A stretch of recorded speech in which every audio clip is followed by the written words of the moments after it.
여러분, 아주 귀하고 소중한 것들 우리는 뭐라고 부릅니까? 보배라고 부릅니다. 우리가 사는 이 세상에는 수많은 보배들이 있습니다. 먼저 금이나 은, 다이아몬드나 진주 같은 여러 보석들이 많은 사람들이 보배라고 여기는 것들입니다.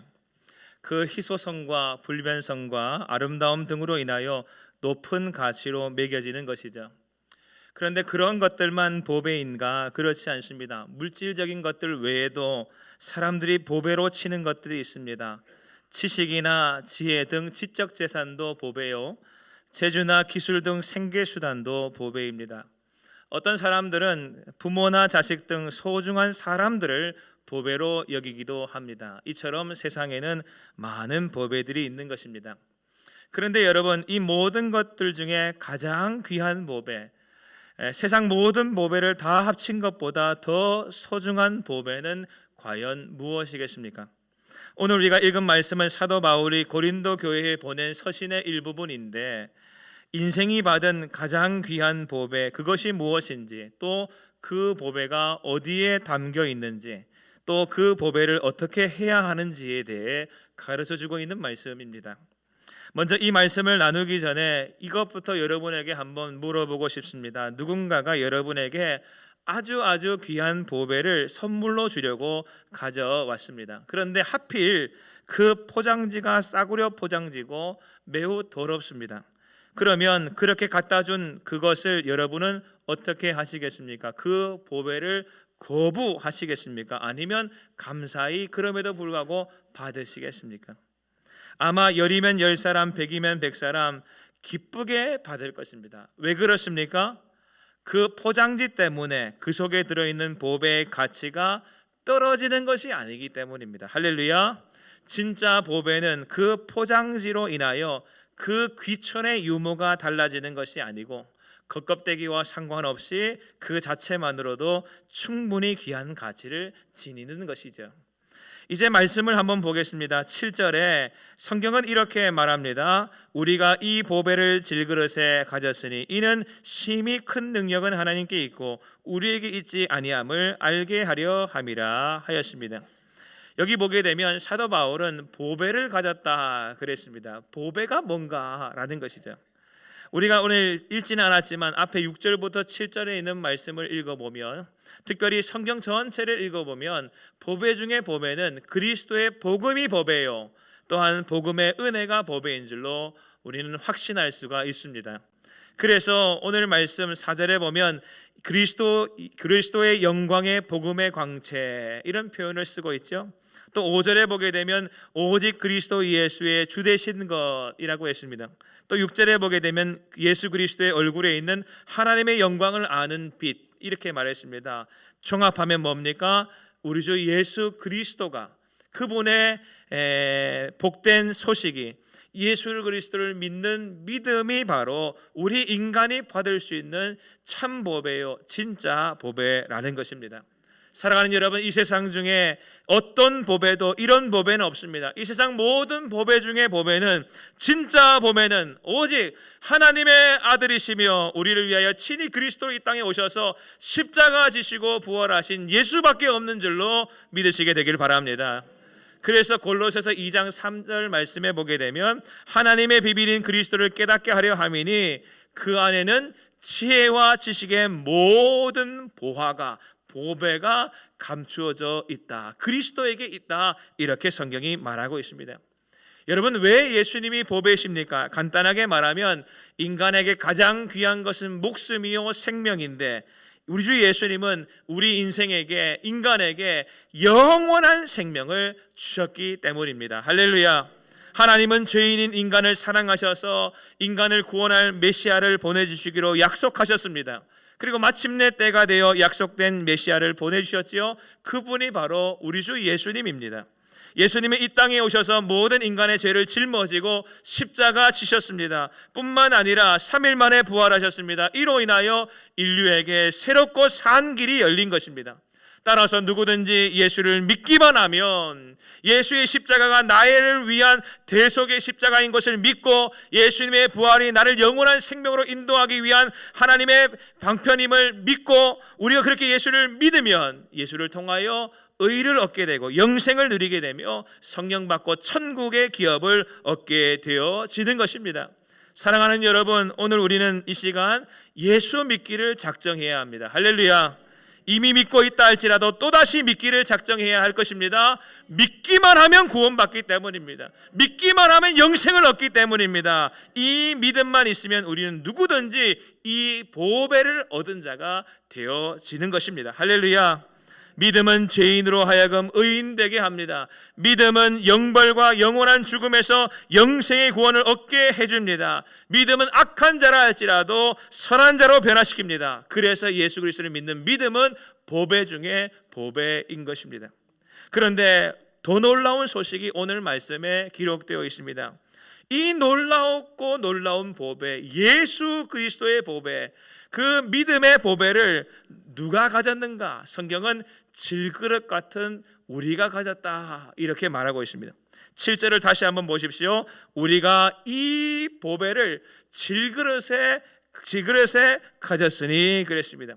성경은 먼저 우리가 그랬습니다. 여기서 우리는 누구를 가리킵니까? 이 편지를 쓰고 있는 사도 바울을 가리킵니까? 또한 고린도 교회 성도들에게 보내고 있는 편지 보내고 있는 이스라엘 공동체, 바울과 함께 있는 공동체가 우리만 이 보배를 질그릇인 우리에게 가졌다 이렇게 말하고 있습니까? 아닙니다. 여기서 말하는 우리는 사도 바울을 포함한 고린도 교회 성도들 모두를 포함한 모든 예수 믿는 자들을 가리켜서 다 우리라고 말하는 것이죠.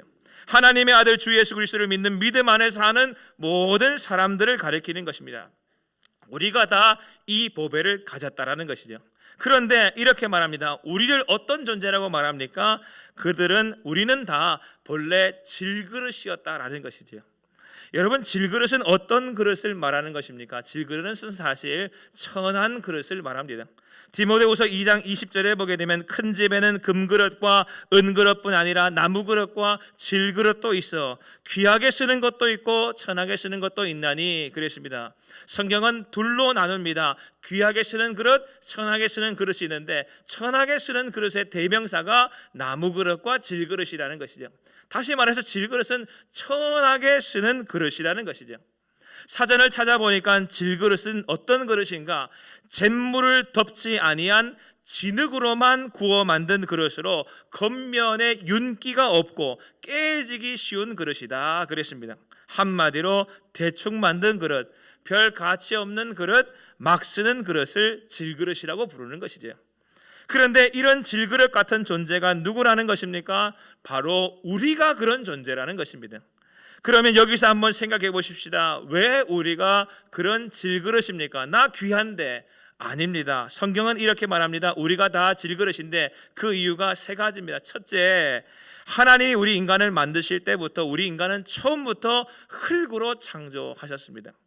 그래서 창세기 2장 7절에 보게 되면 여호와 하나님이 땅의 흙으로 사람을 지으시고 생기를 그 코에 불어넣으시니 사람이 생명이 되니라 했습니다. 여기 보시면 하나님이 땅의 흙으로 사람을 지으셨다라고 했지요. 그래서 사람은 죽으면 다 어떻게 됩니까? 모든 육체가 다 흙으로 돌아갑니다. 죽어 흙이 되지 않는 사람은 한 사람도 없습니다. 처음부터 흙으로 만들어졌기 때문에, 흙으로 만들어진 질그릇이기 때문에 죽으면 흙으로 돌아가는 것입니다. 그래서 하나님은 예레미야 18장 6절 말씀에서 이렇게 말씀하셨습니다. 여호와의 말씀이니라 이스라엘 족속아, 이 토기장이가 하는 것 같이 내가 능히 너희에게 행하지 못하겠느냐? 이스라엘 족속아, 진흙이 토기장이의 손에 있음 같이 너희가 내 손에 있느니라 하였습니다. 인간은 그렇습니다. 하나님이 만드신 존재로 처음부터 하나님 손안에 들려진 진흙과도 같은 존재라고 성경은 말하고 있는 것이죠. 그래서 우리는 인생이 질그릇인 것입니다. 뿐만 아니라 둘째로 인간의 연약함과 유한성을 생각해 보게 되면 질그릇이 딱 맞습니다. 인간은 육체적인 한계를 지닙니다. 얼마나 인간이 약한가? 여러분, 인간이 돌멩이와 내 주먹을 딱 부딪히게 되면 내 주먹이 깨집니까? 돌멩이가 깨집니까? 돌멩이가 깨집니까? 돌멩이랑 내 주먹이랑 딱 부딪히면 내 주먹이 깨지죠. 돌멩이 안 깨집니다. 여러분, 내 다리와 쇠막대기를 딱 부딪히면 쇠막대기가 부러집니까? 내 다리가 부러집니까? 안 해보셔서 모릅니까? 내 다리가 부러집니다. 여러분, 인간은 이처럼 연약하디 연약합니다. 세상엔 인간보다 강한 것들이 너무 많습니다. 인간은 어찌나 병에 잘 걸리는지, 지금 어제까지 건강하던 사람도 갑자기 어느 날 건강이 깨져서 못 쓰게 되는 것이 우리 인생이지요. 또 쉽게 상처받는 마음 가지고 있습니다. 툭 건드리면 깨질 것 같은 인간의 마음. 게다가 점점 늙어 죽는 것까지 생각해 보게 되면 인간은 아주 연약한 질그릇이 맞습니다. 셋째로, 하나님 편에서 보면 더더욱 인간은 질그릇입니다. 인간이 가치가 있는가? 하나님께서 만드셨지만 조금도 하나님을 영화롭게 하지 못한 것이 인생이죠. 오히려 하나님의 영광을 더럽히고 빼앗아 갔습니다. 뿐만 아니라 인간은 어딜 가든지 그 있는 곳을 파괴합니다. 보십시오. 자연 세계에서 인간의 손길이 미친 곳과 인간의 손길이 미치지 않은 곳이 있습니다. 어느 곳이 더 좋은 곳입니까? 가만히 살펴보면 인간의 손길이 미치지 않는 그곳이 더 좋은 것이죠. 인간의 손은 마이너스의 손입니다. 손대었다 하면, 인간이 손대었다 하면 다 파괴되고 무너지고 부서집니다. 인간은 사악합니다. 교만합니다. 자기밖에 모릅니다. 그래서 인간이 있는 곳에는 평화도 없습니다. 그러므로 로마서 3장 10절에서 12절 말씀에 성경은 말하기를, 기록된 바 의인은 없나니 하나도 없으며 깨닫는 자도 없고 하나님을 찾는 자도 없고 다 치우쳐 함께 무익하게 되고 선을 행하는 자는 없나니 하나도 없도다 그랬습니다. 여러분, 그렇습니다. 인간은 질그릇 그 자체로서 누구도 가치 있다고 볼 수 있는 사람이 세상에는 하나 없다라는 것이죠. 인간은 이처럼 질그릇 그 이상도 그 이하도 아닌 존재인 것입니다. 그런데 놀라운 것은 성경이 이렇게 말하고 있습니다. 질그릇 같은 우리에게, 질그릇같이 보잘것없는 인생에게 아주 귀한 보배가 들어왔다라는 것입니다. 할렐루야. 그에게 보배가 담겼다라는 것입니다. 그러면 더 이상 그 질그릇은 가치 없는 존재가 되는 것이 아닙니다. 너무 존귀하고 보배로운 존재가 됩니다. 왜입니까? 질그릇 자체가 존귀하고 보배로운 것입니까? 아닙니다. 그 속에 담긴 보배가 그 질그릇을 그렇게 만든다는 것이죠. 그제 1박 2일 우리 권사회 수련회가 있어서 제3권사회 수련회를 다녀왔습니다. 제가 1박 2일 동안 같이 다녀왔는데, 차량 운전해서 같이 다녀왔는데, 어제 둘째 날 다 끝마치고 돌아올 때 차를 한 잔 마셨어요. 커피를. 어디 가서 먹었습니까? 칸트의 마을이라고 하는, 양평에 가시면 한번 가보세요. 칸트의 마을이라고 아주 잘 해놓은 카페가 하나 있습니다. 목사님이 왜 갑자기 그 얘기를 하시나? 제가 칸트의 마을 갔다 오면서 칸트는 어떤 사람이야 찾아보니까 철학자인데, 임마누엘 칸트라는 사람이 오늘 설교와 아주 관련이 있는 한 얘기를 했더라고요. 그래서 제가 말씀을 드리려고 해요. 우리 권사님들은 이거 잘 기억해야겠죠? 임마누엘 칸트가 뭐라 했냐면, 그 사람의 마음에 무엇을 담았느냐에 따라서 그 사람의 가치가 결정된다. 그래서 그 사람이 썩은 것을 담고 있으면 썩은 인생이요, 귀한 것을 담고 있으면 귀한 인생이 된다. 그거 누가 했냐고? 칸트가 한 말이에요. 칸트가. 오늘 설교하고 너무 관련이 있어요. 마음에 귀한 것을 담으면 귀한 사람이 되고, 천한 것을 담으면 천한 사람이 된대요. 그런데 우리는 질그릇 같은 우리의 마음인데, 우리 안에 보배 중에 보배이신 예수님을 담았으니 이보다 더 귀한 인생이 어디 있는가라는 것이죠. 할렐루야. 그렇습니다. 그릇도 다 다릅니다. 그 그릇 속에 무엇이 담겼냐가 중요한 것이죠. 같은 그릇이라도 담기에 따라 이름을 다르게 합니다. 그릇에 쌀이 담기면 무슨 그릇입니까? 쌀 그릇입니다. 물이 담기면 무슨 그릇입니까? 물 그릇인데, 쓰레기가 담기면 쓰레기통. 그래, 쓰레기는 그릇이 아니라 쓰레기통이라 그래. 쓰레기통이 되는 겁니다. 여러분, 저와 여러분에게는 무엇이 담겼습니까? 지금 저와 여러분에게는 어떤 보배가 담겨 있는가? 내 안에 담겨 계신 분이 예수 그리스도가 맞는가? 그렇다고 한다면 예수 그리스도의 심히 큰 능력과 예수의 생명이 우리의 것이 되는 줄로 믿으시게 되길 바랍니다. 여러분, 우리는 참으로 질그릇같이 연약하고 천하기 거지없는 존재이지요. 그런데 우리에게는 세상 사람들이 갖지 못한 보배가 있습니다. 그 보배는 바로 예수 생명인 것이죠. 할렐루야. 그러므로 우리는 보배 중에 보배를 가졌으니 우리는 귀중한 존재가 되었음을 기억하게 되시기를 주님의 이름으로 축원드립니다. 그런데 이어서 말씀을 보시게 되면 이 놀라운 보배, 참 보배 중에 보배이신 예수님을 그 마음에 모신 성도, 그전에는 질그릇으로 천하였으나 보배 담은 질그릇이 대한 귀한 존재가 된 성도는 어떤 능력을 가지고 있다고 성경은 말하는가? 질그릇 같은 인생은 본래 아무 능력이 없었습니다. 그런데 예수가 그 속에 담김으로 인하여서 생겨난 능력이 있다라는 것이죠. 그 능력은 이거라고 말하는데 네 가지가 오늘 말씀 8절 9절에 나오고 있습니다. 첫 번째, 한번 따라하겠습니다. 보배를 담은 질그릇은 사방으로 우겨싸움을 당하여도 쌓이지 아니한다. 할렐루야. 8절에 이렇게 말합니다. 우리가 사방으로 우겨쌈을 당하여도 쌓이지 아니하며 하였으며. 우겨쌈이라고 하는 것은 뭐냐? 즙을 짜내기 위하여 포도주를 쫙 짓누르는 것을 우겨쌈이라고 합니다. 환난과 고통이 사방에서부터 압박하여 찾아오는 것입니다. 그런데 오늘 성경은 말하기를 그렇게 우겨쌈을 당한다 할지라도 절대로 쌓이지 아니하고 쌓이지 아니한다, 이렇게 성경은 말하죠. 이것이 보배에 담은 질그릇이 가진 능력인 것입니다. 열왕기하 6장에 보게 되면 아람 군대가 엘리사 선지자를 잡으려고 사마리아 성 자체를 포위한 내용의 말씀이 나옵니다. 아람 군대가 밤중에 은밀하게 사마리아 성을 사방으로 둘러 포위했습니다. 엘리사의 사환이 그것을 보면서 매우 두려워하여 엘리사를 찾아가서 말했습니다. 그러자 엘리사는 뭐라고 말합니까? 열왕기하 6장 16절에 보게 되면 두려워하지 말라, 우리와 함께한 자가 그들과 함께한 자보다 많으니라 하였습니다. 할렐루야. 그러면서 기도하기를 뭐라고 하냐? 여호와여 원하건대 그의 눈을, 사환의 눈을 열어서 보게 하옵소서 하니 여호와께서 그 청년의 눈을 여심해 그가 보니 불말과 불병거가 산에 가득하여 엘리사를 둘렀더라 그랬습니다. 여러분, 그렇습니다. 대적들이 아무리 사방에서 우겨 싸도 하나님은 더 많은 천사를 보내셔서 보배에 담은 질그릇인 우리를 지키시고 보호해 주시는 줄로 믿으시게 되길 바랍니다. 왜냐? 우리 때문이 아닙니다. 우리 속에 담겨있는 보배 때문입니다. 할렐루야.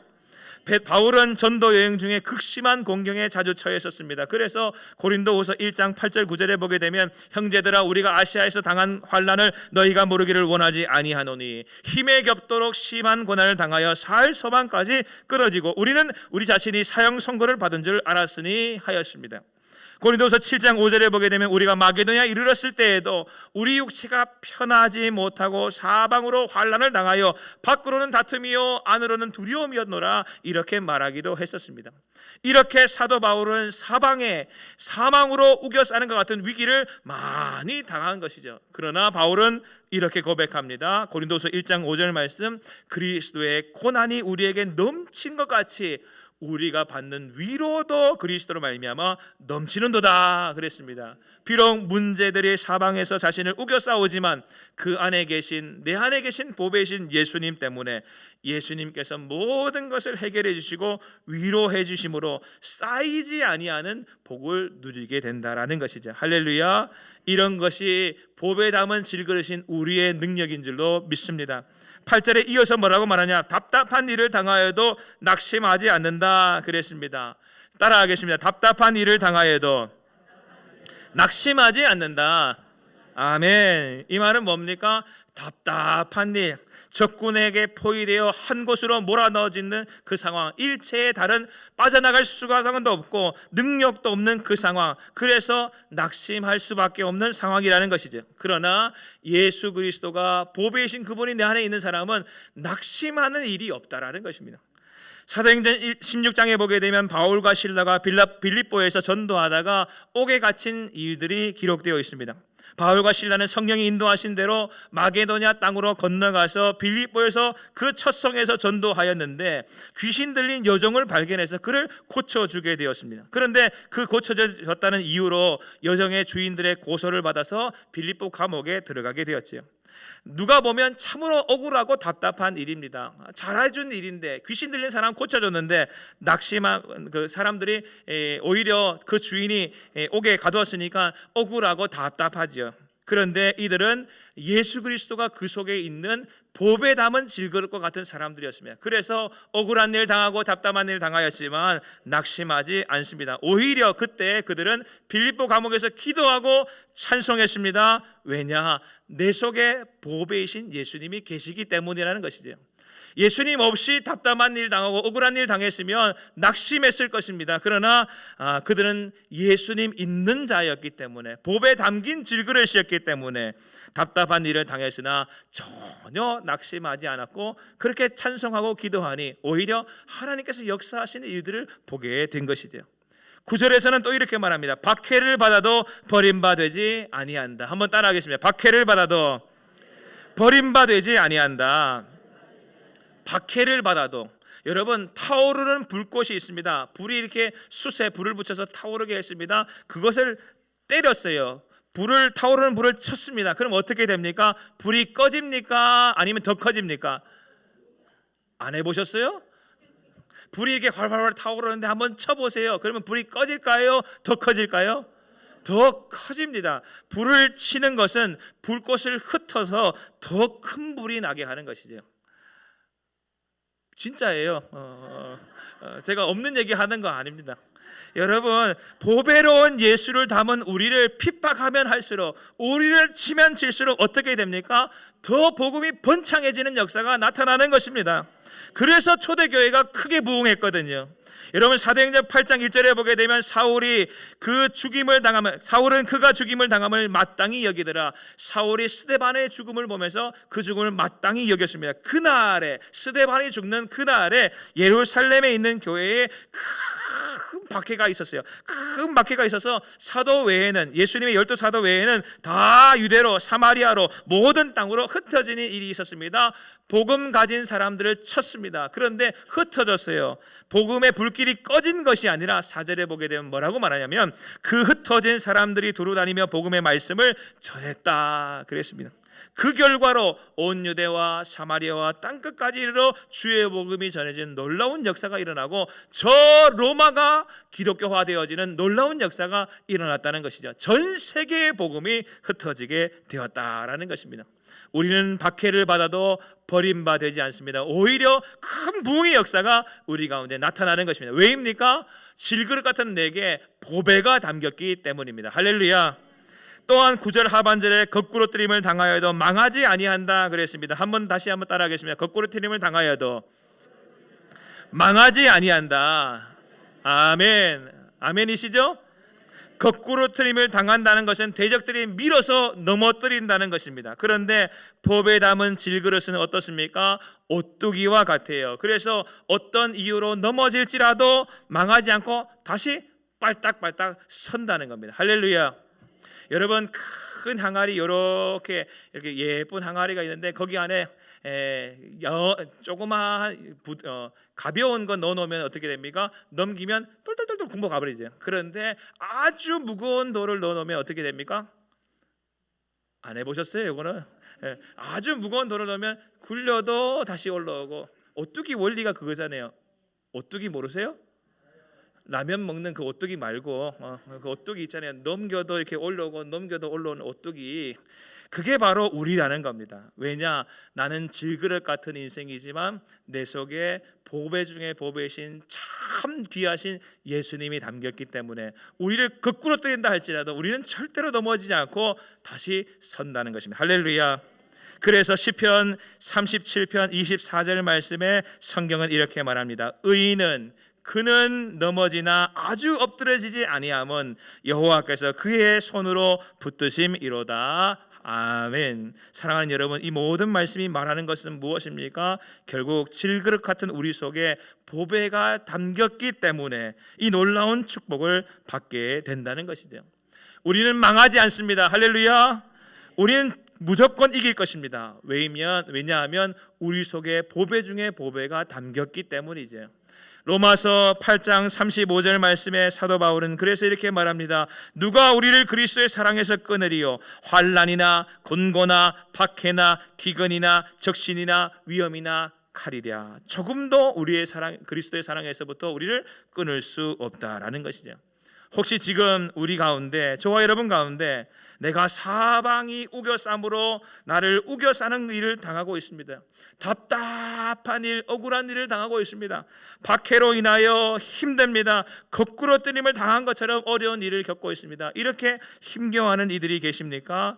우리 안에, 질그릇 같은 내 인생 안에 예수 그리스도는 참 보배가 담겼음을 기억하게 되시기를 바랍니다. 그 보배 되신 예수님을 더욱 붙들면 심히 큰 능력이 우리에게 있지 않고 하나님께 있음을 알므로 말미암아 다시 회복되고 해결되어지는 은총을 누리게 될 줄로 믿습니다. 할렐루야. 그러면 마지막으로 오늘 성경은 보배에 담은 질그릇인 우리의 사명은 무엇이라고 말하고 있을까요? 오늘 10절 말씀에 보게 되면 이렇게 이야기합니다. 우리가 항상 예수의 죽음을 몸에 짊어짐은 예수의 생명이 또한 우리 몸에 나타나게 하려 함이라. 아멘. 우리의 예수의 죽음을 우리가 몸에 짊어지는 것, 예수님이 우리 보배이신 예수님이 우리 안에 담기는 것은 그분의 죽음이 우리 안에 짊어지는 것과 같은 일인데, 그렇게 짊어지는 일들이 우리 안에 있으면 뭐가 된다는 것입니까? 예수의 생명이 나타난다는 것이죠. 11절 12절에 보십시오. 우리 살아있는 자가 항상 예수를 위하여 죽음에 넘겨짐은 예수의 생명이 또한 우리 죽을 육체에 나타나게 하려 함이라. 그런즉 사망은 우리 안에서 역사하고 생명은 너희 안에서 역사하느니라 하였으며, 보배에 담은 질그릇의 사명이 뭡니까? 예수의 죽으심을 함께 짊어지고 그 예수의 죽으심을 전파하고 선포함으로 말미암아 많은 예수의 생명이 우리 곁에서 나타나도록 하는 그 전도하는 일에 힘쓴다라는 것이죠. 여러분, 바울은 이 보배 중에 보배이신 예수님의 생명이 나를 통하여 너희에게 무사람들에게 전해지기 위하여 자신은 죽어주는 한이 있더라도 힘써 증거하고 있다라고 말하고 있는 것입니다. 그래서 15절 말씀, 우리가 읽지는 않았지만 15절에 가서 읽어보게 되면 말씀이 이렇게 마무리됩니다. 많은 사람의 감사로 말미암아 은혜가 더하여 넘쳐서 하나님께 영광을 돌리게 하려 함이라 하였습니다. 질그릇인 우리의 목적, 우리 속에 보배에 담겨 있는 그 목적이 뭡니까? 우리를 통하여 또 다른 한 영혼이 생명을 얻게 되어지고 궁극적으로 그러한 일들을 통하여서 하나님께 영광이 돌려지도록, 영광의 하나님께 합당한 영광이 돌려지도록 하기 위하여 우리는 존재한다라는 것이죠. 전도는 어떨 때 보면 참으로 어리석고 미련해 보입니다. 그러나 그것은 보배에 담은 질그릇 같은 우리의 사명인 줄로 믿습니다. 그리고 하나님은 그 미련해 보이는 것으로 문 영혼을 구원하시기를 기뻐하셨습니다. 그리고 오늘도 하나님은 미약해 보이는 우리의 사명 감당하려 힘쓰을 통하여 하나님 나라를 그렇게 확장해 가시는 것입니다. 우리는 분명 보배가 아닙니다. 질그릇이 맞습니다. 연약한 질그릇 그 자체이기에 우리 안에는 어떤 능력도 없지요. 우리가 가서 아무리 복음을 전한다 할지라도 우리 능력으로는 아무런 역사가 나타나지 않을 것입니다. 그러나 우리 속에 보배가 담겼기 때문에, 우리 안에 보배가 계시기 때문에 우리의 하나님은 우리의 약함까지도 사용하실 줄로 믿습니다. 우리 안에 담겨있는 보배로우신 주님의 능력이 우리 질그릇의 가시를 새롭게 하듯이 우리 주님께서는 우리의 약함마저도 사용하셔서 우리 안에 계신 예수님을 우리가 이리저리 모시고 다닐 때에 우리가 가는 그곳에서 놀라운 영혼 구원의 역사를 일으키실 줄로 믿습니다. 이제 우리는 새생명 전도축제를 선포했습니다. 이제 우리가 어떻게 살아내야 하겠습니까? 예수의 죽음을 우리 몸에 짊어지기 위하여 힘쓰듯이 살아가야 하는 것이죠. 주를 위하여 나를 죽이고 주를 위하여 살기를 힘써야 하는 것입니다. 그럴 때 예수님이 가지신 영원한 생명이 나를 통하여 다른 영혼들에게 나타남을 보게 될 줄로 믿습니다. 그래서 사도 바울은 고린도전서 15장 31절 말씀에 이렇게 말했습니다. 나는 그리스도 예수를 위하여 날마다 죽노라. 아멘. 이제 말씀을 정리하겠습니다. 질그릇을 영화롭게 하느라 인생을 허비하지 마시게 되기를 바랍니다.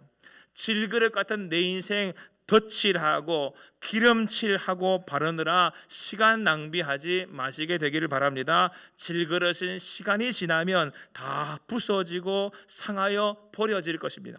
땅에 묻혀지고 버려질 것입니다. 질그릇의 영광은 그 겉에 있는 질그릇 자체가 아니라 그 속에 무엇이 담겨 있느냐에 따라서 달라지는 것이죠. 여러분, 하나님의 영광 앞에 저와 여러분 자신을 드릴 수 있게 되기를 바랍니다. 우리 안에 계신 보배이신 예수님으로 인하여 기뻐할 수 있게 되기를 바랍니다. 현재 고난을 통해서라도 하나님 영광이 흘러나올 것을 믿고 그 보배이신 예수님을 더욱 영광스럽게 하여 문 영혼들을 구원하는 저와 여러분 될 수 있게 되기를 주님의 이름으로 간절히 축원드립니다. 질그릇인 여러분의 속에 누가 담겼습니까? 예수님이 담겼습니까? 할렐루야. 함께 기도하겠습니다. 하나님